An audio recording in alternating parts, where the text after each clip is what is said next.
இந்த இடத்துல இயல்பாகவே இருக்கக்கூடிய பாவகத்தை கெடுப்பாரு. சனி இருக்கக்கூடிய பாவகத்தை தாமதப்படுத்துவாரு. செவ்வாய் இருக்கக்கூடிய இடத்தை தாமதப்படுத்துறவரு. ஆனா ராகு இருக்கக்கூடிய இடத்தை இல்லாமலே பண்ணுவாரு.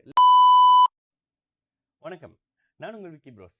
நமக்கு எண்கணி ஞானத்தையும் வேத ஜோதிட ஞானத்தையும் ஆன்மீக ஞானத்தை வழங்கிய அனைத்து குருமார்களுக்கும் நன்றி என்ற வேளையில் இது ஒரு ஜோதிட விளக்கு வீடியோ. விருப்பம் உள்ளவர்கள் தொடர்ந்து பார்க்கலாம். நமது விக்கி ப்ரோஸ் அஸ்ட்ராலஜி சோஷியல் மீடியாவை ஃபாலோ பண்ணியிருக்கக்கூடிய அனைத்து தோழர்களுக்கும் நமது நன்றிகள். ஒரு கேள்வி, Vicky bro, can explain more what happen when Shani is spoil? Okay, Shani plus Rahu in Simmam with லக்னம். சனி மகரமா?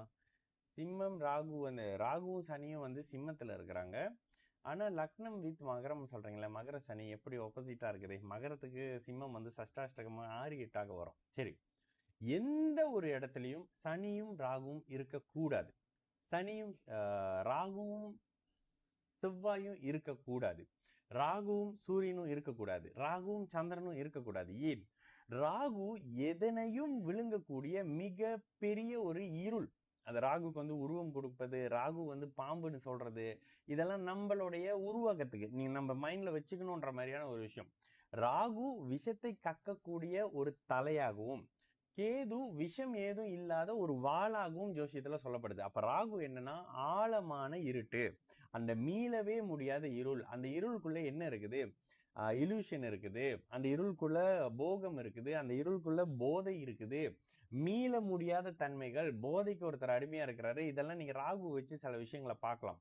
கோச்சார ராகுவோ இல்ல ராகு தசையோ வரும் பொழுது ஒருத்தருக்கு அதிகமான மோகம், போதை, இந்த அரபிக் மாதிரியான பெண்களுடைய நாட்டம், தொடர்புகள் இதெல்லாம் வரும். வயதுக்கு ஏற்ற மாதிரி, பிறந்த ஜாதகத்துக்கு ஏற்ற மாதிரி. ஓகே, இந்த இடத்துல இயல்பாகவே இருக்கக்கூடிய பாவகத்தை கெடுப்பாரு. சனி இருக்கக்கூடிய பாவகத்தை தாமதப்படுத்துவாரு. செவ்வாய் இருக்கக்கூடிய இடத்தை தாமதப்படுத்துறவரு. ஆனா ராகு இருக்கக்கூடிய இடத்தை இல்லாமலே பண்ணுவாரு. லக்னத்துல இருந்தா லக்னத்தையும் பாதிக்கவே செய்வார். எந்த லக்னமாக இருந்தாலும் லக்னத்தினுடைய காரக அமைப்புகளை கெடுப்பாரு. இப்ப செவ்வாயோட சேரக்கூடிய ராகு செவ்வாயுடைய தைரியத்தை அப்படியே கபலீகரம் பண்ணிக்குவாரு, அப்படியே எடுத்துக்குவாரு. செவ்வாயோட ராகு சேர்ந்த ஒருத்தருக்கு பயம் இருக்கும். எதுக்கு?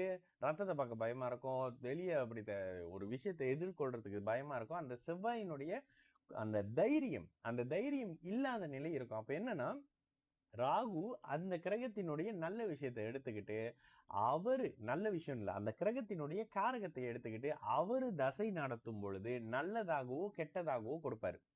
இப்போ மோஸ்ட்லி ஏதோ ஒரு வகையில சகோதரனை இழக்கிறாங்கல்ல, விபத்துலயோ அப்படியோ இப்படியோ, அவங்களுடைய ஜாதகத்துல பாருங்க, செவ்வாய் ராகுவோட சேர்ந்து இருக்கக்கூடிய அமைப்பு, செவ்வாய்க்கு ஏதோ ஒரு வகையில ராகுவோட தன்மை, செவ்வாய்க்கு ஏதோ ஒரு அந்த உபஜயஸ்தான அமைப்புகள், சகோதர வீட்டுகளோட தன்மை, இதெல்லாம் ஏன் வருது அப்படின்னா, ராகு அப்படியே முறியடிக்கக்கூடியவர், அப்படியே இல்லாமல் ஆக்கக்கூடியவர்.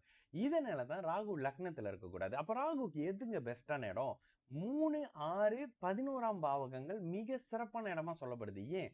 3வது இடம் இளைய சகோதர அமைப்புகள் இருந்தாலும் அது உபஜயஸ்தானம், உங்களுடைய முயற்சியை குறிக்கக்கூடிய ஸ்தானம். 6ஆம் பாவகம் உங்களுடைய எதிரி, கடன், நோயை குறிக்கக்கூடிய பாவகம். 11ஆம் பாவகமும் உங்களுடைய வெற்றியை, லாபத்தை குறிக்கக்கூடிய பாவகம். அப்போ இந்த இடத்துல எதிரி கெட்டு போனா நீங்க வெற்றி அடைஞ்சிருவீங்க, நோய் கெட்டு போனா நீங்க குணம் அடைஞ்சிருவீங்க, கடன் தீர்ந்து போனா நீங்க கடன்ல இருந்து மீண்டு வந்துருவீங்க. அப்ப அந்த கடனை கெடுக்கக்கூடிய வேலையை ராகு செய்வாரு. ஓகேங்களா? இப்ப நீங்க சொன்ன மாதிரி சிம்மத்துல இருள் கிரகம், 2 இருள் கிரகம் வந்துருச்சு. இந்த 2 இருள் கிரகத்துக்கு 2 மாதிரி விஷயம் சொல்றேன். இந்த இடத்துல ராகுவும் சனியும் லக்னத்துல இருக்கும் பொழுது சூரியன் நீச்சமானால் இந்த ஜாதகர் கொஞ்சம் கஷ்டங்க.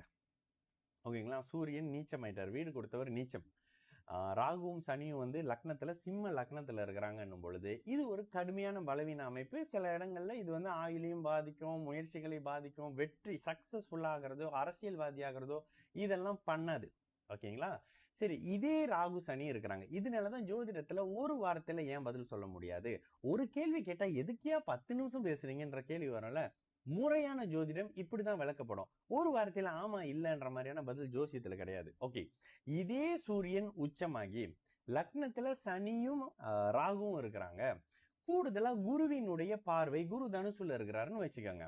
இந்த இடத்துல இந்த ராகு தசை மிகப்பெரிய உயர்வான நிலையை தரும். ஏன்னா ராகு தசை அவங்க ஒருவேளை பிறந்தது, ஒருவேளை இந்த தசைன்னு வச்சுக்கோங்களேன், செவ்வாய் தசை இல்ல, ஒருவேளை பிறந்தது சூரிய தசை வர்ற மாதிரி வச்சுக்கோங்களேன்.